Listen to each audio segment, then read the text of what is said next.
If there is one common element that leads to the vast majority of problems, it would be assumptions. There's that old saying, when you assume, you make an ass out of you and me, and that is 100% true. When you assume someone knows something that you think they ought to know and they don't actually know, that's a problem. When you assume someone's going to do something they said they were going to do, that can lead to a lot of problems. When you assume someone heard what you told them to say, you told someone something really, really important, and you assume they heard it and they understood it, that can lead to a lot of problems, because a lot of these things are based on critical points of failure. And if you assume that all of these points of failure are going to go smoothly and that, oh, they've got it covered, they said whatever, that's why it's so important that you double and triple check and quadruple check and ask questions and make sure that everything is actually going according to plan. This happens so many times because as human beings, we get into these modes of just autopilot a little bit. We think, we're operating at 100%, we know what we're doing, and so we assume everyone else is exactly in tune with us, like we're some big, Borg entity where we're all in the same brain wavelength, and that is 100% not the case. People think differently. When you look at how someone organizes a video or photo bag or a case of gear, one person, like let's say you would organize it one way, and you would put your cameras in a certain spot, your batteries in a certain spot, your lenses a particular way, and you'd have it organized the way you like to organize it.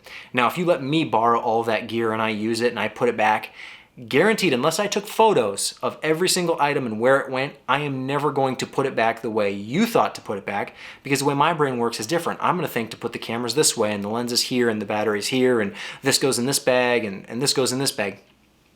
And that's totally fine. We're different people, and that's why we have so much creativity and flexibility, and someone can, film one thing one way and someone else can do almost the exact same thing a completely different way. And we have creative input, and we can fix and refine each other, and we can hone each other's skills and make each other better. But we are still different in the way our brains work. We just see the world differently, we think different, and we understand and comprehend information different. And so when you assume that everyone else around you is operating like you are, well, you can't do everything. And so you rely on these other people around you to do their jobs the way you would do them. And guess what? They're not going to do them the way you want them done. So if there's something that's very particular that you need, that is a critical point of failure, you have to make sure that everyone absolutely 100% understands it. And even then, it's okay to double and triple check it. When we're all working together on a shoot, I tell people, ask me questions, make sure that, you understand exactly what I'm saying. There are so many times where I've said, here's what we're going to do. We're going to start here, go here, do this, right? Everyone got it? Yeah, everyone's got it. And then someone doesn't got it. They didn't understand it. And it's probably my fault for not explaining it in a way that made the most sense, the clearest sense, because a lot of times it's down to that communication. I've made other videos about communication being so critically important.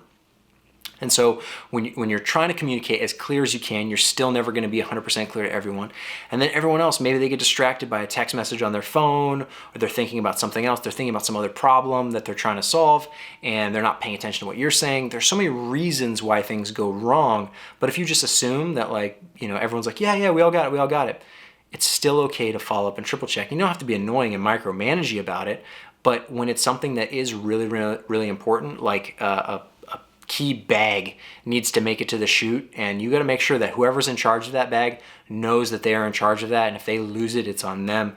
Put someone in charge of it. If you just assume that someone's going to grab it, or you just assume that so-and-so knows it's their responsibility, and you don't actually verbally communicate with them, like say, this is your job, here's exactly what I need you to do.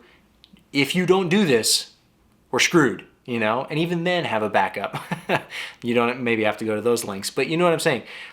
I almost like to assume that all of those critical points of failure are going to fail.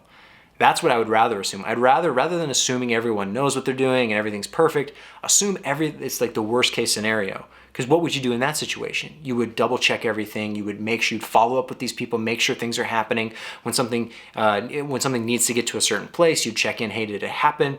And again, this is not to be annoying or micromanagey. It's to make sure that the things that need to happen do happen.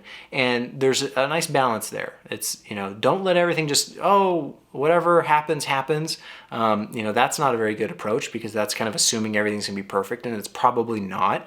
But then also, assuming that it's actually everything's gonna be the worst case scenario You can assume that everything's gonna be the worst case scenario, but you don't have to act like it's always the worst case scenario, because then you're, it's always the sky is falling, this is terrible, and then the person's like, no, I did exactly what you told me, it's all fine, calm down. You don't have to go into freak out mode. There's a nice balance, just like everything in life. There's a nice balance right in the middle, and that's where you have to operate. But again, I cannot stress the importance of, do not assume that someone else is doing something the way you would want to do it, or that you're both operating on the same wavelength. Because even when you I've had conversations where we've communicated, numerous times, and we've both said, yep, this is what you mean, yep, okay, we got it, all right, and then that's not, we don't got it. we're both talking, the English language, but I imagine most languages, there's a lot of interpretation in between the cracks. Words can only get you so far. You have to really define what those words mean so that everyone can be on the same page. And that's why the pre-production stage is incredibly important, because then you can spend the time going through it, getting everyone on the same page. So then when you come to production, it's just time to execute. And the same thing for post-production.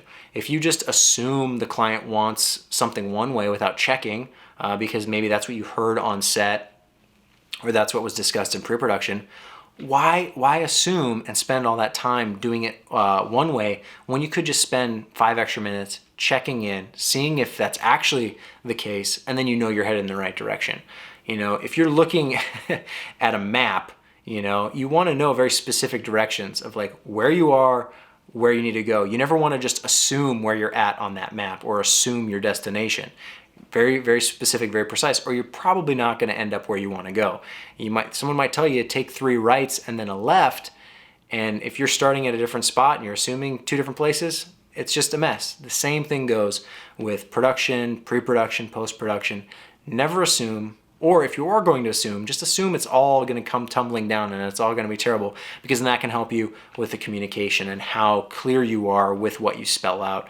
Most of the time we use that shorthand communication where we're being quick and efficient with our words, and that's where even more things get lost between the cracks. And stuff is going to get lost. It's okay when stuff breaks down and there is miscommunication. It's bound to happen. We are all different.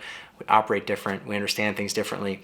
But you don't want to open that up to more opportunity for that to happen. You want to close it, perfect it, polish it, so that happens less and less. So hopefully that makes sense. It should be, it's pretty common knowledge, but it's always good to remind yourself to stop making these assumptions, because I do it, as much as I think about it and as much as it bothers me when people assume things, I still myself am always constantly assuming things, and I have to check myself over and over and over again, like, stop doing that, slow down, take a moment, make sure it's actually going right, because then it actually will go right, and you don't have to get frustrated in the process that it didn't turn out the way you want it to turn out.